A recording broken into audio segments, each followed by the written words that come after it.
Καλησπέρα και από μένα. Θα ήθελα με τη σειρά μου να ευχαριστήσω την Οργανωτική Επιτροπή για την πρόσκληση.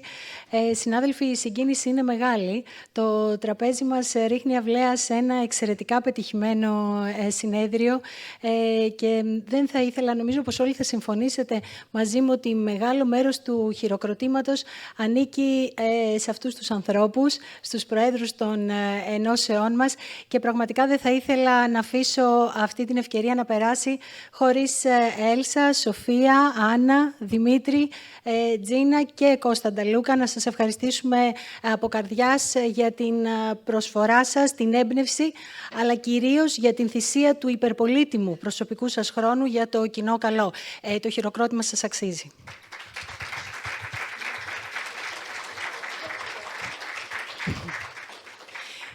Και αφού να περάσουμε μάλλον στα της δικής μου παρουσίασης, η εκπαίδευση των γονέων των παιδιών που παρακολουθούμε στα ιατρεία μας, θα δείτε στο τέλος ότι θα μπορούσε να αποτελέσει τη θεματολογία μιας ολόκληρης ημερίδας. Αν είναι σημαντική, προφανώς και είναι, ο γονέας ως πρωταρχικός φροντιστής έχει το μοναδικό προνόμιο να παρακολουθεί καθημερινά την υγεία, την ανάπτυξη και τη συμπεριφορά του παιδιού του. Είναι πρακτικά τα μάτια του παιδιάτρου μέσα στο σπίτι. Επομένως, η ενδυνάμωσή του μέσα από την σωστή του ενημέρωση τον καθιστά ουσιαστικό εταίρο στην υγειονομική φροντίδα του παιδιού του. Όταν λοιπόν αυτή η τριγωνική σχέση ευημερεί, προλαμβάνονται και αντιμετωπίζονται ορθά κοινά παιδιατρικά ζητήματα, μειώνεται το άγχος των γονέων και αναπτύσσονται σωστές συνήθειες για όλη την οικογένεια. Και για όσους από εσάς δεν έχετε πιστεί ακόμα, ένας σωστά ενημερωμένος γονιός ξέρει πότε να καλέσει και να ενοχλήσει τον μόνιμα εφημερεύοντα, εξουθενωμένο παιδιατρό του, και δεν θα τον πάρει να τον ρωτήσει Κυριακή μεσημέρι καλή ώρα αν η Στελίνα μπορεί να φάει σούσι, ή αν τώρα που έπεσε ο ουρανός στο κεφάλι μας και η φρουτόκρεμα της μπέμπας βγήκε νερουλή, μπορούμε να τη δώσουμε. Ερωτήσεις βγαλμένες από τη ζωή. Νομίζω ότι όλοι μαζί μπορούμε να γράψουμε ένα βιβλίο best seller με αυτές τις ερωτήσεις που δεχόμαστε στα τηλέφωνα. Στο περίγραμμα της παρουσίασής μου, το ηλικιακό φάσμα των παιδιών που παρακολουθούμε είναι ευρύ. Επέλεξα να ασχοληθούμε με τις 1000 πρώτες μέρες της ζωής. Θα δούμε γιατί. Θα δούμε τι είναι σημαντικό να γνωρίζουν οι γονείς κατά την περίοδο της εγκυμοσύνης, τη βρεφική και νηπιακή ηλικία μέχρι τα 2 έτη. Θα αναφέρουμε εργαλεία γονεϊκής εκπαίδευσης και θα αγγίξουμε την κορυφή του παγόβουνου της πρόκλησης της εφηβείας. Λένε ότι οι 1000 πρώτες μέρες κρατούν μια ζωή, και αυτό είναι μια μεγάλη αλήθεια. Ο ανθρώπινος εγκέφαλος ολοκληρώνει την ανάπτυξή του κατά 90% στα 2 πρώτα έτη. Επομένως, βάσει ερευνών, η έλλειψη ερεθισμάτων οδηγεί σε ένα πρώιμο οικογενειακό άγχος λόγω γνωστικών και συναισθηματικών δυσκολιών, ενώ μια πρώιμη γλωσσική έκθεση οδηγεί σε υψηλότερες γνωστικές επιδόσεις στα σχολικά χρόνια. Κακή διατροφή στις 1000 πρώτες μέρες, σύμφωνα με τον Παγκόσμιο Οργανισμό Υγείας, αυξάνει κατά πολύ τον κίνδυνο παχυσαρκίας και μεταβολικών νοσημάτων. Η ανεπάρκεια σιδήρου και ιωδίου κατά την εγκυμοσύνη μειώνει τον δείκτη IQ, ενώ είναι γνωστός ο ρόλος των ω3 λιπαρών στην νευρολογική ανάπτυξη. Σωστές παρεμβάσεις σε αυτή την ηλικία ευεργετούν και το νοσοποιητικό μας σύστημα. Το μητρικό γάλα προάγει την ανάπτυξη μικροβιώματος και μειώνει τις λοιμώξεις. Η μία πρώιμη έκθεση σε τροφικά αλλεργιογόνα, θα το δούμε και αργότερα αυτό, μειώνει κατακόρυφα την πιθανότητα εμφάνισης αλλεργιών, ενώ οι εμβολιασμοί στις πρώτες 1000 μέρες του ζωής μειώνουν την νοσηρότητα από ιογενείς λοιμώξεις. Η γονική ανταπόκριση, η επαφή δέρμα με δέρμα, βελτιώνει τη ρύθμιση του στρες και μειώνει τον κίνδυνο συναισθηματικών διαταραχών, πρόσφατες μελέτες. Ενώ αντίστροφα, χρόνιο στρες στην εγκυμοσύνη οδηγεί σε υψηλότερα επίπεδα κορτιζόλη στο έμβριο και επηρεάζει τη συναισθηματική ρύθμιση του παιδιού. Υπάρχουν και μακροπρόθεσμα οικονομικά ωφέλη. Αυτό που βλέπετε εδώ είναι η καμπύλη του νομπελίστα οικονομολόγου James Hackman, ο οποίος πρακτικά έδειξε ότι όσο νωρίτερα κάνουμε μία επένδυση στην παιδική ηλικία, τόσο μεγαλύτερη είναι και η απόδοσή της. Πρακτικά, τα παιδιά που δέχονται σωστή πρώιμη φροντίδα έχουν καλύτερες ακαδημαϊκές επιδόσεις, καλύτερα εισοδήματα, μειώνεται το κόστος της υγείας και αυξάνεται η παραγωγικότητα. Ελπίζω να σας έπεισα ότι η προγεννητική συμβουλευτική δεν είναι πολυτέλεια. Είναι μια επένδυση στην υγεία του παιδιού και μια χρυσή ευκαιρία για όλους εμάς τους παιδιάτρους να κάνουμε ουσιαστικές παρεμβάσεις. Θα μοιραστούμε τώρα κάποιες από αυτές. Η διαφάνεια αυτή έχει σκοπό να σας θυμίσει μία από τις πιο πετυχημένες παρεμβάσεις στη δημόσια υγεία. Ήταν αρκετή η σύσταση της πρόσληψης φιλικού οξέως από όλες τις γυναίκες αναπαραγωγικής ηλικίας για να κρατηθούν μακριά από τα αναπηρικά καροτσάκια δεκάδες χιλιάδες παιδιά. Μας αφορά. Παρακολουθούμε γυναίκες στα ιατρεία μας, οικογένειες που σχεδιάζουν την εγκυμοσύνη του δεύτερου παιδιού τους. Μπορούμε να συστήσουμε την πρόσληψη σε αυτήν την φάση της ζωής τους και όχι μετά την πρώτη επίσκεψη στο γυναικολόγο. Εκμεταλλευόμαστε την επίσκεψη να ενημερώσουμε για το cocooning, την έμεση δηλαδή προστασία των βρεφών μέσω του εμβολιασμού των γονέων και όλων των φροντιστών του. Είναι γνωστές οι συστάσεις, με πρόσφατη ευτυχώς την προσθήκη του RSV. Θέλω να σταθώ λίγο στο εμβόλιο του κοκκίτη. Η δραματική αύξηση των περιστατικών του κοκκίτη και το οδυνηρό γεγονός 2 νεογνικών θανάτων οδήγησε και μέσα στο 2025 εκ νέου την Πανελλήνια Ομοσπονδία να αιτηθεί από το Υπουργείο Υγείας άδεια να εμβολιάζουμε τους ενήλικες στα ιατρεία μας. Δεν διαφωνείτε μαζί μου ότι είμαστε ό,τι πιο κοντά υπάρχει στη χώρα στον οικογενειακό γιατρό. Είμαστε οι αποδέκτες της ερώτησης «Γιατρέ, να το κάνω?» και θα μπορούσαμε να συμβάλλουμε ουσιαστικά στην εμβολιαστική κάλυψη των εγκυμονουσών και των λεχοίδων. Επιμένουμε στη διατήρηση υγιού σωματικού βάρους και στην αποφυγή επιβλαβών ουσιών. Να θυμάστε για το αλκοόλ ότι δεν υπάρχει καμία ποσότητα, κανένα είδος και κανένα χρονικό σημείο της εγκυμοσύνης που να επιτρέπεται η κατανάλωσή του. Είναι γνωστοί οι κίνδυνοι οι οποίοι σχετίζονται με την χρήση του αλκοόλ. Διαβάζοντας είδα ότι η 9/9 του κάθε χρόνο από τους 9 μήνες της κύησης είναι η Παγκόσμια ημέρα ευαισθητοποίησης κατά του συνδρόμου του εμβρυϊκού αλκοολισμού. Θα μπορούσαμε να το χρησιμοποιήσουμε στα ιατρεία μας ο καθένας. Και πάμε στο μεγάλο δαίμονα, στο κάπνισμα. Η νοικοτήνη είναι θυστική. Μπορεί να προκαλέσει βλάβες στον αναπτυσσόμενο εγκέφαλο και στους πνεύμονες του εμβρίου. Είναι σημαντική η παρέμβασή μας. 6 στις 10 καπνίστριες έγκυες θέλουν να σταματήσουν, απλά πιστεύουν ότι δεν έχουν την κατάλληλη υποστήριξη. Υπάρχουν διάφορα μοντέλα που προτείνονται για τη διακοπή, ωστόσο πρακτικά ο παιδίατρος πρέπει να αποφύγει να ενοχοποιήσει την έγκυο, να της παρέχει εξατομικευμένη υποστήριξη και να μην ασκήσει υπερβολική πίεση. Ενώ πρώτη επιλογή παραμένει η συμπεριφορική υποστήριξη και όχι τα υποκατάστατα της νοικοτήνης. Σημεία των καιρών, πλασάρονται τα ηλεκτρονικά τσιγάρα ως ασφαλής εναλλακτική. Θα ήταν πιθανό αυτό αν κάτι μπορούσε να μας σκοτώσει πολύ ή να μας σκοτώσει λίγο. Επικαλούνται ότι απελευθερώνεται ένα λιγότερο εκρηκτικό μείγμα από ότι αυτό του συμβατικού καπνού. Αναρωτιέμαι πόση σημασία έχει αυτό όταν γνωρίζουμε ότι τα υγρά ατμίσματος περιέχουν προπυλενογλυκόλη. Να σας πω ότι είναι συστατικό στη βιομηχανική του μορφή, συστατικό των αντιψυκτικών των αυτοκινήτων μας, η οποία όταν ατμοποιείται παράγει μια από τις πιο γνωστές καρκινογόνες ουσίες, την φορμαλδεΐδη. Εμπεριέχονται βαρέα μέταλλα, αρωματικές ουσίες όπως το διακετήλιο που είναι άρρηκτα συνδεδεμένες με μη αναστρέψιμη πνευμονική νόσο και χλωροφενόλη, καπνίζουμε δηλαδή εντομοκτώνα. Αν σε αυτό προσθέσετε ότι πληθαίνουν οι μελέτες σε πειραματόζωα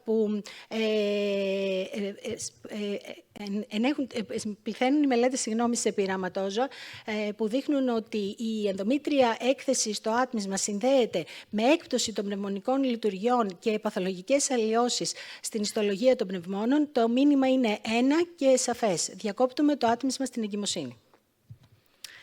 Θυμίστε στις εγγυούλες σας να πλένουν καλά τα χέρια τους, να μαγειρεύουν με ασφάλεια το φαγητό τους, να μην καθαρίζουν την άμμο της γάτας τους χωρίς γάντια και να επιδεικνύουν μια ασφαλή σεξουαλική συμπεριφορά. Μεγάλο μέρος της προγεννητικής συμβουλευτικής αφορά το θυλασμό. Θεωρείται ότι αυξάνει την αυτοπεποίθηση της μητέρας και την προετοιμάζει για πιθανές δυσκολίες. Θα αναρωτιόταν κανείς γιατί προγεννητικά. Το τραύμα του κετού είναι μια κατάσταση ελάχιστα αναγνωρισμένη στη χώρα μας. Συχνά συγχέεται με την επιλόχιο κατάθλιψη. Μπορεί να συνυπάρχουν, αλλά δεν είναι το ίδιο. Όσοι πρόκειται για μια διαταραχή μετατραυματικού στρες και όσοι είσαστε ακόμα μαζί μου, μπορεί να σκέφτεστε το PTSD των βετεράνων του Βιετνάμ. Είναι ακριβώς το ίδιο. Μία έγκυος σε ένα δύσκολο τοκετό βιώνει την απειλή θανάτου της ίδιας ίδιας αλλά και του μωρού της, και οι γυναίκες αυτές μετά τη γέννηση βιώνουν μια εντονότατες κρίσεις πανικού, αγχώδη διαταραχή, νευρικότητα, έλλειψη συγκέντρωσης. Γι' αυτό και πρόσφατες μελέτες δείχνουν ότι οι γυναίκες που έλαβαν προγεννητική εκπαίδευση είχαν υψηλότερα ποσοστά αποκλειστικού θυλασμού και παρέτειναν πολύ την διάρκεια του. Μην παραλείπετε να τονίσετε την αξία της συνδιαμονής, να αποτρέψετε τη χρήση πιπίλας και να τονίσετε το χρυσό κανόνα του θυλασμού τόσο θέλει, όποτε θέλει. Γεννήθηκε λοιπόν το νεογνούδι μας, έρχεται στην πρώτη επίσκεψη. Από εδώ και πέρα η παρουσίαση στηρίζεται σε αυτές τις 2-3 σειρούλες που ακολουθούν τον τίτλο «Αγωγή υγείας στις χρονολογημένες παιδιατρικές επισκέψεις». Πρώτη, στην πρώτη επίσκεψη αναφέρεται η υποστήριξη του μητρικού θυλασμού. Προσδοκούμε την ανάκτηση του βάρους γέννησης. Αυτό δεν είναι σωστό. Σύμφωνα με την Ακαδημία Ιατρικής Μητρικού Θυλασμού, θα πρέπει να συζητάμε για το βάρος του πρώτου 24ωρου, που είναι σαφώς χαμηλότερο, ειδικά στη χώρα μας, που τα ποσοστά των καισαρικών τομών είναι ιδιαίτερα αυξημένα. Η μεγάλη όμως αυτή απώλεια βάρους αποκαρδιώνει τη θυλάζουσα. Πρέπει να είμαστε εκεί, να την πείσουμε ότι παράγει το ιδανικό γάλα για τον νεογνώ της, ότι αργότερα θα γίνει πιο εύκολος ο θυλασμός, και στην εποχή που ζούμε δεν πρέπει να παραλείπουμε να τονίσουμε το οικονομικό όφελος, το οποίο αγγίζει τα 5.000 ευρώ το χρόνο για ένα βρεφάκι που θυλάζει αποκλειστικά. Στη φροντίδα του νεογνού δεν ξεχνάμε να αναφερθούμε στην περιποίηση του ομφαλού, αναφέρουμε τα πιθανά σημεία ομφαλίτιδας. Στην ερώτηση αν το καθημερινό μπάνιο είναι απαραίτητο, η απάντηση είναι ούτε απαραίτητο ούτε επιθυμητό. Και ένα αγαπημένο μέρος της πρώτης αυτής επίσκεψης είναι αυτή η προσπάθεια που πρέπει να γίνει για να μπει ο μπαμπάς στο πλάνο. Σε αυτήν την περίοδο λοιπόν ο μπαμπάς πρέπει να γίνει ο φροντιστής της μαμάς, η μαμά της μαμάς. Πρέπει να είναι εκεί για να ακούει και να μην κρίνει. Και η αγαπημένη μου ατάκα είναι ότι η Λεχόνα έχει πάντα δίκιο. Μην ξεχνάτε να ενημερώνετε τους γονείς σας για το χρόνο στην κυλίτσα, για το tummy time. Η Αμερικανική Παιδιατρική Εταιρεία συστήνει μετά τις πρώτες 15 μέρες τουλάχιστον 3 φορές το 24ωρο ή ιδανικά περισσότερο από μισή ώρα. Αναρρύθμιτα τα ωφέλη, με κύριο την ενδυνάμωση των μειών του αυχένα και τη στήριξη της κεφαλής. Ωστόσο, όπως βλέπετε και σε αυτήν την χαριτωμένη φωτογραφία, το πάτωμα φαίνεται να εκπαιδεύει τις αισθήσεις του μωρού, να ενισχύει τη σχέση ματιών-χεριών και να ελαττώνει και την πιθανότητα ανάπτυξης της πλαγιοκεφαλίας. Φαίνεται ότι έχουμε πάρα πολλή δουλειά στην ενημέρωση, γιατί μελέτες παρατήρησης δείχνουν ότι οι γονείς είτε φοβούνται είτε δεν ανέχονται το κλάμα του μωρού τους και δεν το βάζουν στα μπρούμητα. Αυτές είναι οι αναθεωρημένες οδηγίες που αφορούν την ασφάλεια στον ύπνο. Φωνάζουμε πλάτη στον ύπνο. Δεν επιτρέπεται ο ύπνος κατά κανόνα σε καθίσμα αυτοκινήτου. Πάντα δεμένα, ποτέ χωρίς επίβλεψη. Το βρέφος κοιμάται στο ίδιο δωμάτιο, αλλά σε ξεχωριστή επιφάνεια με την μαμά του. Είναι μεγαλύτερος ο κίνδυνος αν ο γονιός καπνίζει, αν η μαμά κάπνιζε στην εγκυμοσύνη ή αν τα μεγαλύτερα αδερφάκια της οικογένειας ζηλεύουν και κοιμούνται όλα μαζί στο ίδιο κρεβάτι με τον νεογνώ. Ναι, στο φάσκιωμα με προϋποθέσεις. Η πιπίλα φαίνεται ότι μειώνει το ρίσκο του συνδρόμου ευνηδίου θανάτου. Επιμένουμε στην αποφυγή του καπνίσματος και προσπαθούμε να αποφύγουμε την υπερθέρμανση του βρέφους. Καλή τύχη με την Ελληνίδα γιαγιά σε αυτό. Είναι γνωστές οι επιδράσεις της νοικοτήνης στο μητρικό γάλα, ωστόσο να ξέρετε ότι για γυναίκες που ατμίζουν δεν υπάρχει σύσταση διακοπής λόγω των πολλαπλών ωφελών τόσο για τη μαμά όσο και για το παιδί. Όλοι έχετε βιώσει αυτή την πρώτη επίσκεψη. Οι γονείς έχουν ένα αγωνιώδες βλέμμα, νομίζουν ότι θα κάνουν κακό στα παιδιά τους.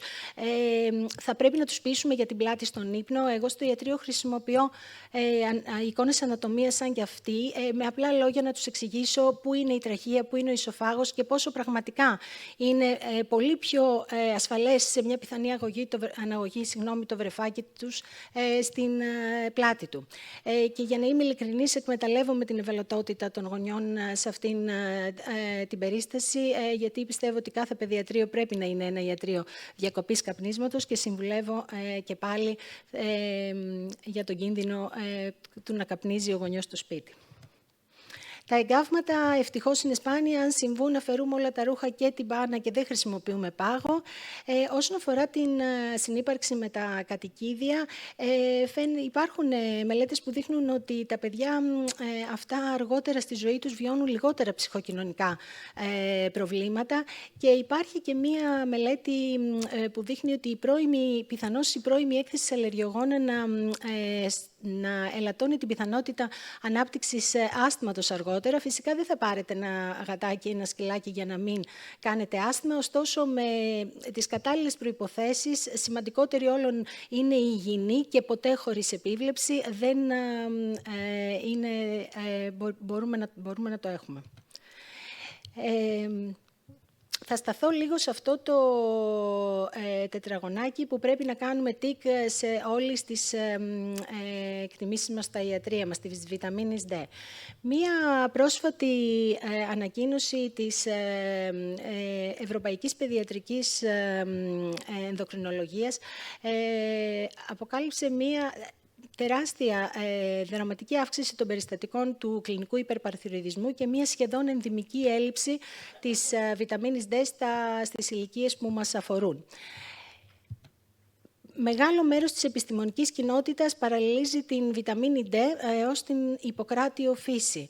Και εξηγούμε, ο Ιπποκράτης πίστευε ότι μέσα στον ανθρώπινο οργανισμό υπάρχει μία δύναμη αυτορύθμισης και αυτοΐασης. Και γιατί να μην το σκεφτεί κανείς αυτό, όταν πολύ μεγάλες μελέτες δείχνουν ότι πέρα από τον ιστορικό ρόλο της βιταμίνης D στον σκελετό, ρυθμίζει άμεσα ή έμεσα περισσότερα από 1.250 γονίδια.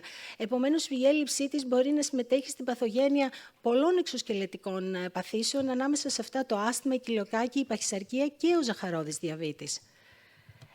Ένα εντυπωσιακό θεώρησα αποτέλεσμα μιας μετανάλυσης μεγάλης που ανακοινώθηκε το Φεβρουάριο του 2023 ήταν ότι επίπεδα βιταμίνης D περισσότερο από 50 ελάττωναν το ρίσκο εμφάνισης διαβήτη κατά 50%.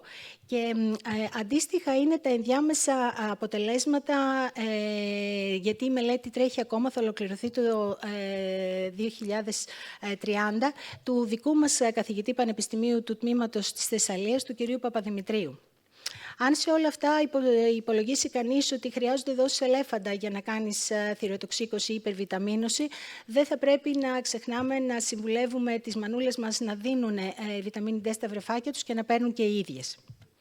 Η κολική είναι ένα θέμα που απασχολεί συνέχεια, είναι ιδιαίτερα στρεσογόνο για τους γονείς. Πρακτικά τους καθησυχάζουμε αν όλα τα άλλα είναι καλά.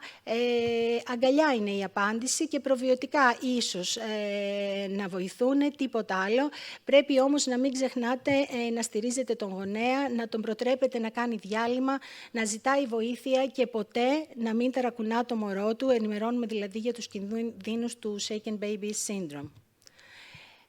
Παρακάτω στην αγωγή υγείας αναφέρεται ότι πρέπει να εκπαιδεύσουμε τους γονείς στην αντιμετώπιση των προβλημάτων υγείας. Πρακτικά πρέπει να ξέρει ο γονιός πότε να καλέσει το γιατρό. Όταν το μωρό δεν είναι ο εαυτός του, όταν έχει πνηλεία, όταν στεγνώνουν οι πάνες. Μην ξεχνάτε να τους ενημερώνετε για το τεστ του γυαλιού, ώστε να είναι σε θέση να αναγνωρίσουν ένα επικίνδυνο αιμορραγικό εξάνθημα. Το ηλιακό έγκαυμα ευτυχώς δεν είναι συχνό. Προστατεύουμε τα παιδιά μας μέχρι τους 6 μήνες. Προσοχή στην έκθεση στο αυτοκίνητο. Τα αυτοκίνητά μας, τα μπαμπρίζ τους αντανακλούν τη UVA και τη UVB. Δεν συμβαίνει το ίδιο με τα πλαϊνά, εκεί δηλαδή που εκτίθενται τα παιδιά μας. Επομένως, θα πρέπει αντανακλά μόνο τη UVB. Επομένως, θα πρέπει όλες οι βόλτες να είναι ασφαλείς, να γίνονται με σκίαστρα ή αντιλιακές μεμβράνες. Και πάμε στο καυτό ζήτημα της διατροφής, εκεί περίπου στον 6ο μήνα. Θα αναφερθώ πρώτα στην μέθοδο της αυτοσύτησης, η οποία φαίνεται ότι χάνει από τη δημοτικότητά της τα τελευταία χρόνια. Είναι γνωστά τα πλεονεκτήματα και τα μειονεκτήματα. Φαίνεται όμως ότι μάλλον μια ισορροπημένη προσέγγιση κερδίζει. Ωστόσο, αν κάποιος γονιός σας αποφασίσει να εφαρμόσει αυτή τη μέθοδο σύτησης, θα πρέπει να είναι ενήμερος να αντιμετωπίσει κάποιο επεισόδιο πιθανής πνιγμονής. Οι μανούλες μας γκρινιάζουν πολύ, γιατί ο καθένας από εμάς δίνει διαφορετικές οδηγίες σε σχέση με την εισαγωγή των στερεών. Αυτό είναι αλήθεια. Εξαρτάται από την εμπειρία του καθενός, από την ιατρική σχολή σκέψης. Ωστόσο, αυτό στο οποίο πρέπει να συγκλίνουμε όλοι είναι στην πρώιμη εισαγωγή των τροφικών αλλεργιογόνων. Οι μελέτες, η LEAP Study σε σχέση με το φιστίκι και η Inquiring About Tolerance Study που αφορούσε τα 5 μείζωνα τροφικά αλλεργιογόνα έδειξαν ότι η πρώιμη εισαγωγή δεν αυξάνει, μειώνει τον κίνδυνο αλλεργιών. Αυτό είναι μια πολύ πρόσφατη ομοφωνία εν είδη οδηγίας, όχι εν είδη συμβουλής, όχι κατευθυντήρια οδηγία. Δεν παραγωνίζεται η κρίση του θεράποντος. Να σας πω ότι η επιστημονική κοινότητα δείχνει μια αδράνεια να υιοθετήσει αυτές τις καινούργιες συστάσεις, όχι άδικα. Έχουν αλλάξει δραματικά περισσότερο από 4 φορές από το 2000, όμως όλες οι μελέτες συστήνουν την πρώιμη εισαγωγή των αλλεργιογόνων. Τα ίδια συμπεράσματα και σε αυτό ένα από τα τελευταία άρθρα της Αμερικανικής Ακαδημίας της Παιδιατρικής, η οποία επίσης υποστηρίζει ότι δεν υπάρχουν στοιχεία που δικαιολογούν να αποκλείουμε και άλλα, να δικαιολογούν τις δίαιτες αποκλεισμού στη διάρκεια της εγκυμοσύνης ή της γαλουχίας. Αναφέρει ότι ο αποκλειστικός θυλασμός για περισσότερο από 3-4 μήνες μειώνει την επίπτωση εκζέματος, όχι της ατοπίας. Είναι ευεργετικός πιθανός και στο άσθμα. Καταλήγουν όλοι όμως στην πρώιμη εισαγωγή των αλλεργιογόνων.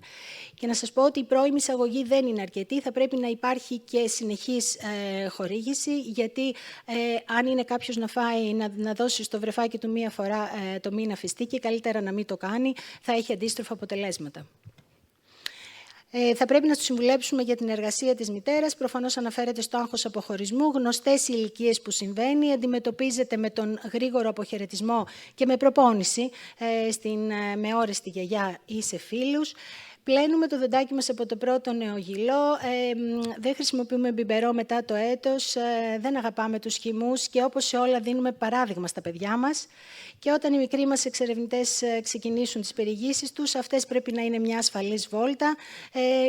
Κλειδώνουμε φάρμακα και καθαριστικά, διατηρούμε τις τοξικές ουσίες στην αρχική τους συσκευασία. Ποτέ δεν χαρακτηρίζουμε τα φάρμακα καραμελίτσες και όλοι ξέρετε τους κινδύνους από μια δηλητηρίαση από το τσιγάρο. Μεγάλη προσοχή στα τσιγάρα ηλεκτρονικά και μη.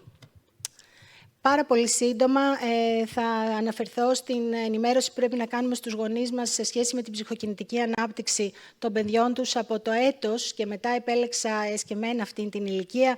Αφενός γιατί τότε αρχίζουν οι μεγάλες αποκλήσεις, οι μεγάλοι προβληματισμοί, γιατρέ δεν μιλάει, γιατρέ δεν περπατάει, αλλά και γιατί όσοι κάνετε ιατρείο γνωρίζετε ότι εδώ περίπου σε αυτή την ηλικία, μετά τους 12 μήνες, οι επισκέψεις γίνονται χαοτικές. Τα βρέφη που παρακολουθούμε καταλαβαίνουν από το σανσέρ που πηγαίνουν. Συνήθως φωνάζουμε για να μιλήσουμε με τη μανούλα, επομένως το ιστορικό είναι το λιγότερο ελλειπές. Αφού λοιπόν ενημερωθούμε εμείς για την αναθεώρηση των αναπτυξιακών στόχων, αυτή είναι η καινούρια θεώρηση των αναπτυξιακών στόχων στη διαφάνεια, η μεγάλη της διαφοροποίηση με την προηγούμενη είναι ότι τώρα θεωρούμε φυσιολογικό ότι είναι στο 75% για την ηλικία, όχι στο 50% όπως ήταν η προηγούμενη. Θεωρούμε ότι με την προσέγγιση μας στο 50% χάσαμε κάποιες διαγνώσεις, αυτή η τακτική του wait and see, και χάσαμε και το πολύτιμο εργαλείο της πρώιμης παρέμβασης.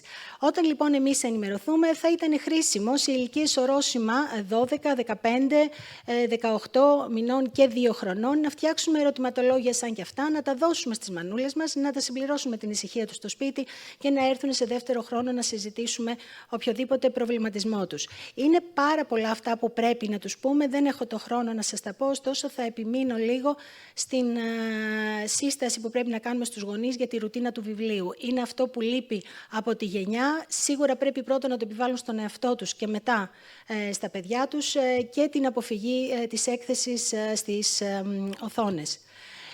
Όσον αφορά την όραση, γνωρίζετε ότι αναπτύσσεται από τη γέννηση και φτάνει στα επίπεδα του ενηλίκου στα 9, και προφανώς η φυσιολογική της ανάπτυξη, ιδιαίτερα τα πρώτα 3 χρόνια, είναι σημαντική, αφού όλες οι δεξιότητες είναι οπτικά καθοδηγούμενες. Ενθαρρύνετε τους γονείς σας να παρακολουθούν τα παιδιά τους από εξειδικευμένο παιδοοφθαλμίατρο. Σε ό,τι αφορά τη χρήση οθονών, γνωρίζετε, δεν θα σταθώ. Πάμε στην επίσκεψη ανοσοποίησης. Δεν υπάρχει ούτε μία επίσκεψη για εμβολιασμό που δεν γίνεται αυτή η ερώτηση. Γιατρέ, ποιες είναι οι παρενέργειες? Με μία αυξανόμενη ομολογώ καχυποψία τα τελευταία χρόνια. Προτιμώ να στρέφω την ερώτηση στο ποιες είναι οι ενέργειες του εμβολίου. Τους επισημαίνω ότι υπάρχουν ασθένειες που έχουν σχεδόν ξεχαστεί ακριβώς επειδή εμβολιαζόμαστε. Και όσοι είμαστε γονείς, το εγώ το κάνω στα παιδιά μου, το έχω δει να λειτουργεί καθησυχαστικά. Αυτή είναι μια πολύ ενδιαφέρουσα μελέτη του 2021. Ανακάλυψαν ότι το 80% του όγκου της παραπληροφόρησης για το εμβόλιο του COVID προήλθε από 12 μόλις ανθρώπους, οι οποίοι ταυτοποιήθηκαν, τα ονόματα και οι ιδιότητές τους. Ονομάστηκε Disinformation Dozen και είναι ένα εργαλείο να δείξετε στους γονείς πόσο εύκολα στην εποχή των αλγορίθμων, στην εποχή αυτής της άκρητης αναζήτησης στο διαδίκτυο, μπορούμε να πέσουμε σε αυτή την κουνελότρυπα της παραπληροφόρησης και να γίνουμε οι αλήκοι στη χώρα των θαυμάτων. Από την αρχή της ειδικότητάς μου με στοιχιώνει η ερώτηση «Γιατρέ, το MMR κάνει αυτισμό?» Κρατώ στο ιατρείο ένα αντίτυπο του περιοδικού που δείχνει ότι αποσύρθηκε για να τους πείσω ότι ήταν κακή επιστήμη. Ενισχύστε, εκπαιδεύστε τους γονείς σας στην εγγραμματοσύνη τους στην υγεία. Εκπαιδεύστε τους να αναγνωρίζουν αξιόπιστες πηγές, να αναζητούν μελέτες, παραπομπές πίσω από αυτό που διαβάζουν. Στην καθημερινή σας συνάντηση με τον συνάδελφο, τον Dr. Google και την νεοδιοριστήσα συναδέλφισσα, την τεχνητή νοημοσύνη, θυμίστε τους ότι δεν είναι γιατροί, ότι η μια αθώα αναζήτηση μπορεί να οδηγήσει σε λάθος συμπεράσματα, σε άγχος ή καθυστέρηση στην αναζήτηση βοήθειας. Σκεφτείτε πόσοι κίνδυνοι ενέχονται σε αυτό τον τίτλο του θεράποντα γονέα, υποτίμησης ή υπερτίμησης. Διδάξτε τους πώς να αναζητούν, να διακρίνουν τα fake news. Ένας αθλητής μεγάλων επιδόσεων και μια κατά τα άλλα συμπαθέστατη αστέρας του Hollywood δεν αποτελούν επιστημονική τεκμηρίωση για τακτικές οι οποίες απαγορεύονται από την παιδιατρική κοινότητα ως δυνητικά επικίνδυνες. Και επειδή το διαδίκτυο έχει κατακλειστεί από coaches, life coaches, sleep coaches, τελευταία διαβάσαμε και για πιστοποιημένη μέα στο baby routine. Τονίστε τους ότι δεν υπάρχουν αυτοί οι τίτλοι, δεν υπάρχουν οργανισμοί που να τους πιστοποιούν, δεν υπάρχουν οργανισμοί που να τους ελέγχουν. Και, εν πάση περιπτώσει, η αφυπνίση στον ύπνο δεν είναι πρόβλημα. Είναι κάτι φυσιολογικό και το μόνο που χρειάζεται είναι διόρθωση και χρειάζεται υποστήριξη. Και επειδή είμαστε value for money, να το θυμάστε αυτό, δώστε εσείς αυτές τις συμβουλές για να κοιμηθούν όλοι καλύτερα. Δεν θα σταθώ εδώ, γιατί πέρασε και ο χρόνος. Μόνο σαν ταινία προσεχώς. Οι έφηβοι μας σήμερα ζουν σε μια εποχή υπερπροσδοκιών, υπερσυνδεσιμότητας, υπερπληροφόρησης και δεν προσπαθούν να βρουν τον εαυτό τους. Προσπαθούν να τον ορίσουν μέσα από trends, likes και online ταυτότητες. Και εμείς σαν παιδίατροι δεν πρέπει να μείνουμε offline σε αυτήν την συζήτηση. Το μήνυμά μου για το σπίτι, ένα από τα πιο όμορφα δώρα που μου έχουν κάνει στο ιατρείο, μας καλεί να νιώθουμε περήφανοι για αυτό που είμαστε, για τη δουλειά και τη διαφορά που κάνουμε στις οικογένειες που παρακολουθούμε. Γιατί, συνάδελφοι, από τα ιατρεία μας μέχρι τη μακρινή Μαδαγασκάρη κρατάμε το μέλλον στα χέρια μας και έχουμε την ευθύνη και το προνόμιο να το κάνουμε καλύτερο. Σας ευχαριστώ που είσαστε εδώ.